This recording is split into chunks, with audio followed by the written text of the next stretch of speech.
Kartika Putri rela antar Putri Sambung, Syarifah Syahra sekolah ke negeri Yaman.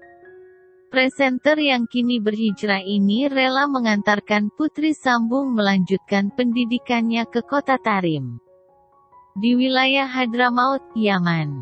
Ia mengungkapkan rasa sayang serta bangga pada Putri Sambungnya meski berat untuk melepasnya. Kartika kemudian meminta maaf lantaran belum bisa menjadi ibu yang memiliki ilmu mumpuni untuk mengajari Putri Sambungnya.